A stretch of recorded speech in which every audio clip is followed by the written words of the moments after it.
lograr algo hay que insistir. Yo no permito que me impidan seguir. Yo los invito a que me vean seguir. Y si lo intento es porque estoy convencido Que para lograr algo hay que insistir.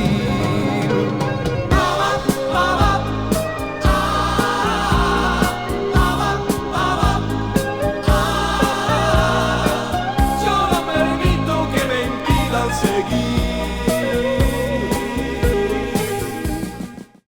Bienvenidos a Desafío, un diálogo con personas que tienen algo para decir y mucho para enseñar. En esta oportunidad vamos a dialogar con Javier González, un joven que pasó por el consumo de drogas y ha salido, se ha reconvertido, y quisiéramos que nos cuente ese testimonio de vida en ese mundo que es el mundo de la droga que la mayoría desconocemos. Javier González, muchas gracias por tu visita. Hola Miguel, bueno, gracias a vos, gracias también a tu audiencia que va a compartir esta hora con nosotros, este momento, y donde vamos a abrir un poco el corazón para contar lo que es el flagelo de las adicciones y bueno, lo difícil de este mundo que quizás para muchos es desconocido, pero que está a la vuelta de la esquina. Javier, ¿cómo fueron las circunstancias que te llevaron a consumir y cuánto tiempo consumiste y a qué edad empezaste? Bueno, el día exacto no me acuerdo, pero aproximadamente con 14 años. Recuerdo que era la época donde empezábamos a probar el alcohol, teníamos esas fiestas de 15, los matinés, y bueno, de a poco fui como naturalizando un poco más el olor a marihuana. Al principio fue, güey, qué raro, pero con el tiempo ya era algo normal que en las fiestas alguien prenda un cigarrillo de marihuana. Bueno, cigarrillos comunes siempre también había, ¿no? Pero era algo como no tan llamativo, porque en esa época la marihuana todavía era más ilegal. Ahora yo veo que es mucho más común que en los jóvenes eh, fumen, compren, y bueno, lamentablemente como que el consumo aumentó según mi perspectiva. Y bueno, desde los 14 15 años cuando empecé a ir a estas fiestas y me abrí primero al mundo del alcohol, después con el tiempo accedí también a consumir un poco más de alcohol y hacer como un cóctel, diríamos. Primero íbamos con el alcohol y después también iba la marihuana y con el tiempo me fui abriendo a otras nuevas drogas que eran más pesadas, más duras, le dicen. Y bueno, por ejemplo, antes cuando consumíamos marihuana y alcohol, llegábamos a nuestros hogares bastante cansados, éramos con mis amigos jugadores de fútbol, entonces entrenábamos a la tarde, a la noche seguíamos de fiesta y al otro día amanecíamos muy cansados. Pero el problema estaba cuando teníamos que ir a nuestros hogares, porque todos vivíamos en la casa de nuestros padres y teníamos olor a alcohol, los ojos rojos, porque la marihuana te hace así que tus ojos se achinen un poco y se vuelvan muy rojos. Y entonces para no estar tan mal, nos contaron que la cocaína nos iba a levantar un poco, que íbamos a poder estar más eh, como animados y también como que se iba a pasar ese efecto de las otras drogas, del alcohol. Y bueno, y así comenzamos también en el mundo de la cocaína aproximadamente a los 15 16 años. ¿Qué efectos producen las drogas? ¿Qué experiencias, qué sensaciones son? Y bueno, depende qué droga, ¿no? Yo por lo menos las que consumí, cada una tenía un efecto diferente. El alcohol y la marihuana se pueden asemejar un poco, aunque el alcohol eh, te hace terminar muy mal, podríamos decir, vomitando, borracho. Y te digo el alcohol porque el alcohol también es una droga lícita, podríamos decir, que está naturalizada, pero que hace muchísimo daño y quizás es la puerta por la que muchísimos jóvenes o personas de cualquier edad entran después al mundo de las drogas. Y bueno, después la marihuana también es parecida, como decía hoy, al alcohol, pero no te hace perderte. Si uno, por ejemplo, se emborracha, eh, puede hacer cosas que al otro día no se acuerde tanto. En cambio, con la marihuana uno está ahí medio consciente, pero un poco mareado. Y bueno, la marihuana también al principio te alegra mucho y después te marea un poco y te da ganas de consumir algún alimento para rescatarse, como se dice, que es Ujú. la manera de que pase el efecto.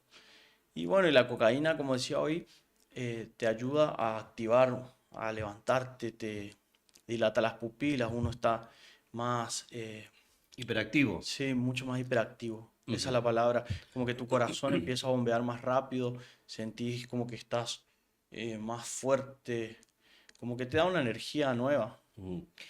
La droga es transversal. Hombres, mujeres, pobres, ricos.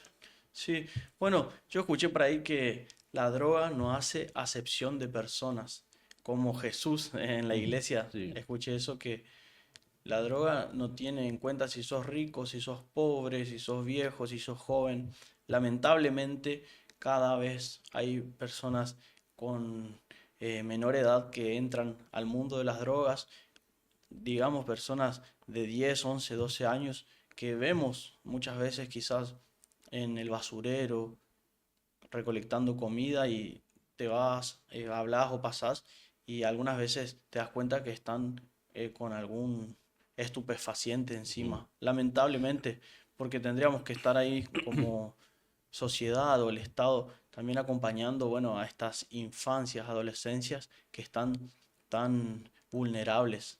Y también hay personas de gran edad, podríamos decir viejos o personas mayores como padres, abuelos, que también de a poco se fueron metiendo en este mundo de las drogas y bueno, hoy en día vemos personas de todo tipo y como bien vos decías, no hace acepción de personas, es transversal, o sea que nadie está exento y eso es lo más importante, que uno tiene que estar atento a su familia, sobre todo si uno tiene hijos, sobrinos, hermanos más jóvenes, cuidarlos porque esto es un flagelo que afecta a toda la sociedad. Javier, hoy acceder a la compra de droga es mucho más fácil, más accesible que en otra época. Y yo creería que sí. Bueno, en mi época por lo menos Ujú. nosotros teníamos que ir a la villa a comprar. Ujú. Decíamos que íbamos a ir a pegar. Esa era la manera que le llamábamos a ir a comprar. Y bueno, era muy difícil por ahí meterse en algunos barrios más pesados que uno no conoce. Se cobra el derecho de piso, que es que a veces te piden plata. Si pasas por ahí y no te conocen, te quieren robar. O bueno, lamentablemente también algunas veces uno tiene que estar viviendo situaciones que no quiere, por ejemplo, entrando a una casa desconocida, metiéndose a un pasillo para comprar y es una manera también de arriesgar la vida. Quizás eso en mi momento de compra y de consumo de drogas le ponía como un poco más de adrenalina a este viaje que queríamos buscar a través de las drogas, porque siempre el que iba a comprar o a pegar, es como que nosotros le dábamos la bendición, en cierto sentido, le dábamos un abrazo, le decíamos que ojalá que vuelva bien, era todo un tema. Y cuando uno iba también sentía como ese riesgo, ese temor de que no sabía si iba a volver. Algunas veces cuando fuimos a comprar en bicicleta, nos tiraron, por ejemplo, un cuchillo, tuvimos que Mm. levantar la bicicleta para que no nos pegue el cuchillazo. Y así varias veces nos salieron a correr. En algunos lugares más oscuros escuchamos disparos. Bueno, era todo una, Era parte de la aventura. sí, era mucha adrenalina y hoy yo veo a jóvenes por ahí en la esquina. Ayer estaba comprando un chipán Bocá en una esquina de aquí de Corrientes y vi como una moto pasó y le dio en la mano a otra persona una bolsita. Rápido yo ya le Mm. comenté a mi esposa y le dije, mira, le está dejando droga. Y ella me dice, güey, ¿cómo vos percibís eso? Y como yo ya estuve en ese mundo, entiendo esos códigos culturales y rápido me doy cuenta. En cambio, por ahí nosotros, los otros que no consumieron, como que pasa desapercibida Mm. esas actitudes. Y yo también, por ejemplo, sé percibir cuando alguien está consumido, cuando alguien viene bajo el efecto de algún estupefaciente y en cambio mi esposa me dice, ah, yo no me di cuenta. Pero es por la experiencia, ¿no? Ujú.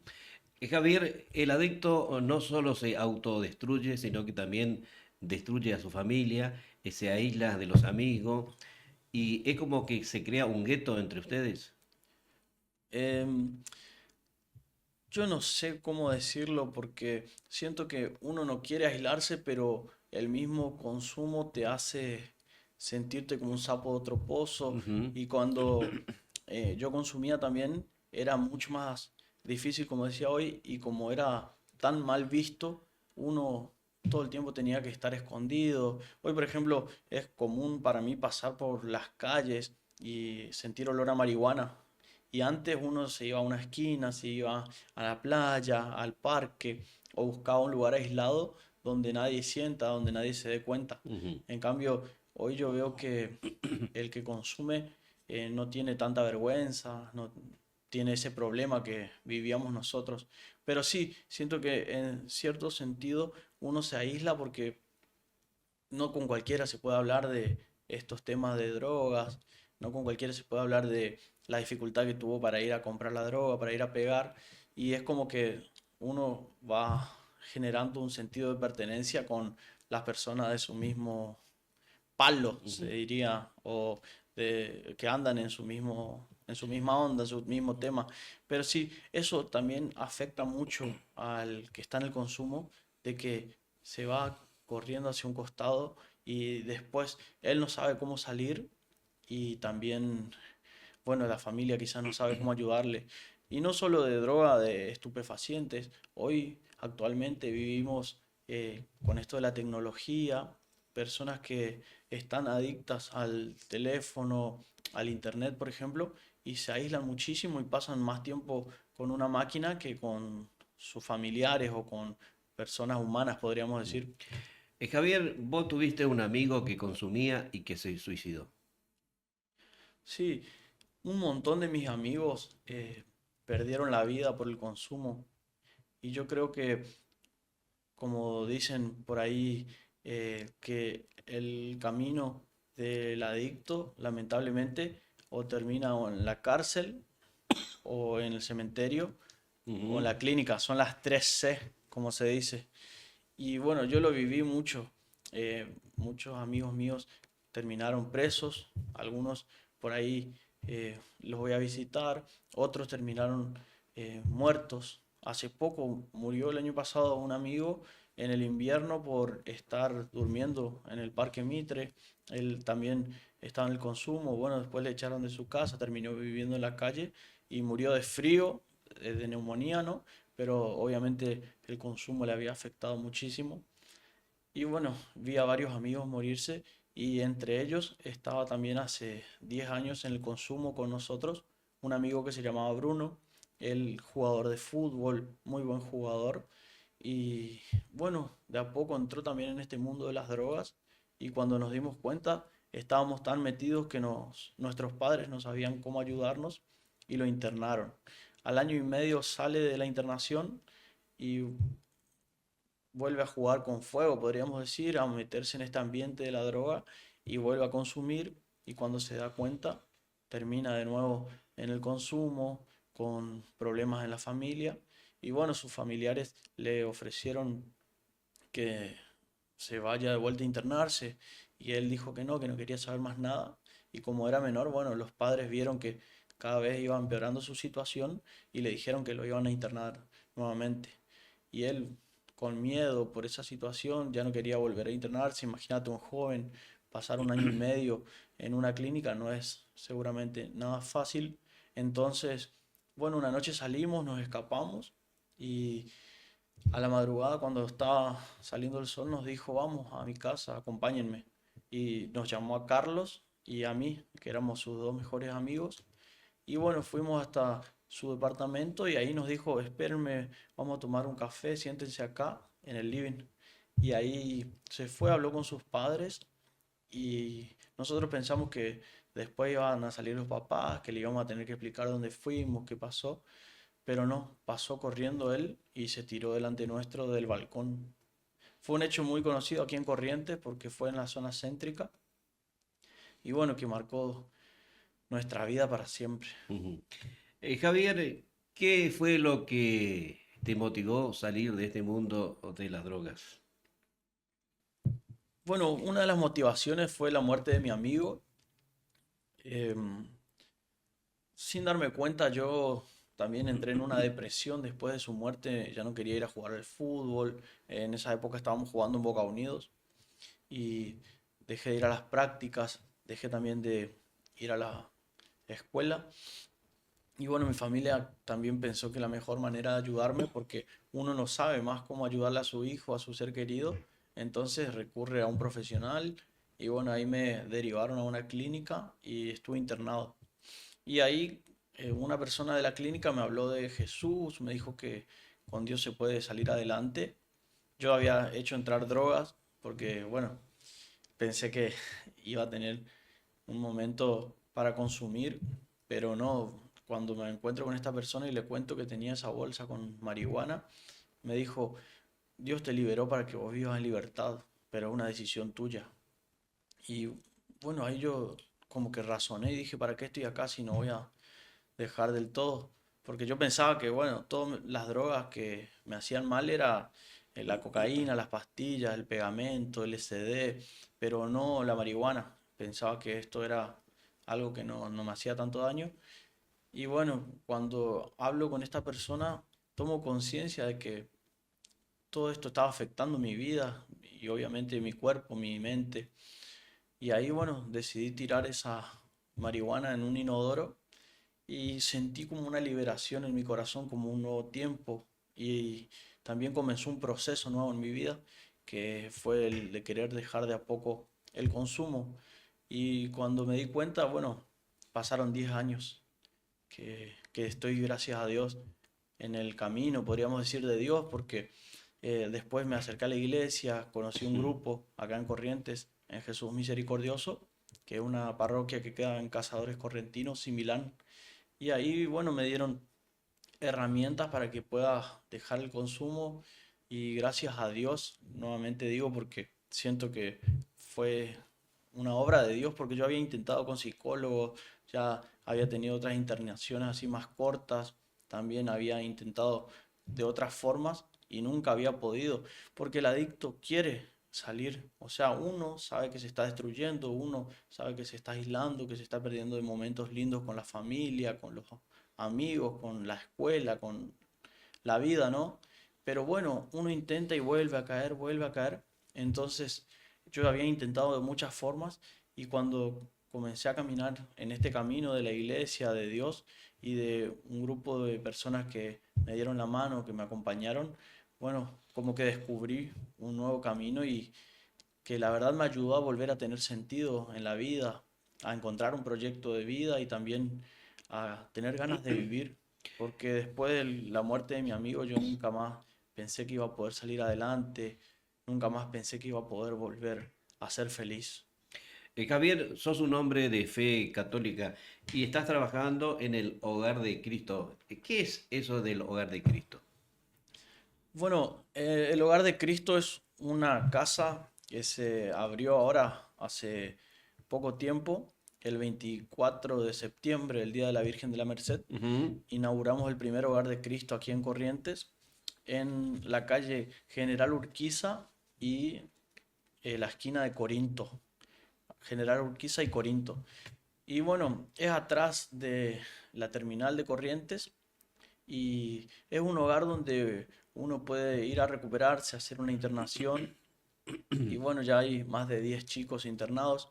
Yo no es que trabajo ahí, sino que, bueno, hace muchos años que participo en el grupo de la iglesia y vamos por ahí, acompañamos y bueno, y los pibes ven que nosotros pudimos salir y como que el testimonio les ayuda a creer que se puede dejar las drogas y no solo eso, sino que también uno puede volver a estudiar, como en mi caso que pude volver a la universidad, terminar mi carrera. Bueno, ahora estoy terminando la licenciatura en comunicación social y también, bueno, reconstruir mi vida, volví a jugar al fútbol, volví a noviar, ahora me casé con mi esposa, formamos una familia y tenemos 2 hijos y bueno, y un montón de otras cosas que como que eran imposibles, impensadas para mí. Y cuando los pibes que están internados, o las pibas, porque también hay chicas, ven que uno pudo volver levantarse y a hacer una nueva vida, como que creen que es posible. Y bueno, en este hogar se trata de eso, acompañarlos para que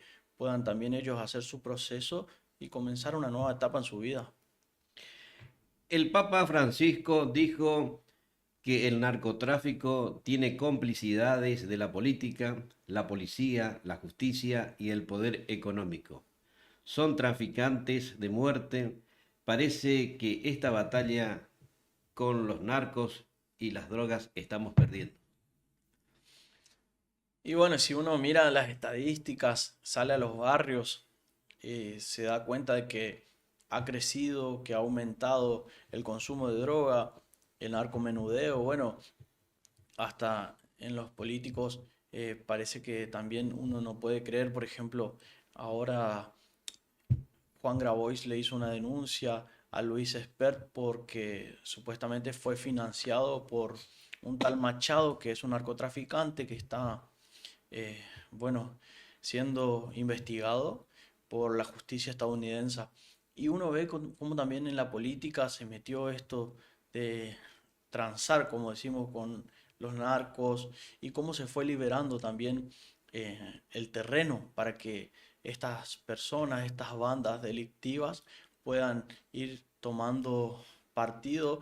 Y bueno, lamentablemente también hubo como de parte del Estado actual una, un abandono a los sectores más populares, a las organizaciones de sociedad civil, por ejemplo, a los merenderos, a los comedores, y que son patas importantísimas para que los barrios uno pueda como que salir adelante, que pueda alimentarse bien, porque ¿quién va a poder estudiar si no come bien? Y muchas veces uno recurre a la droga, como contaba hoy, que se va, por ejemplo, a buscar una bolsa de basura porque se está muriendo de hambre y como no consigue nada, prefiere llenarse de droga porque, por ejemplo, la marihuana al principio, como contaba, te dan ganas de comer. Después de fumar marihuana uno quiere consumir algún alimento, pero cuando ya uno no tiene para consumir alimento y vuelve a fumar y vuelve a consumir drogas, como que el estómago se va cerrando y así vemos a un montón de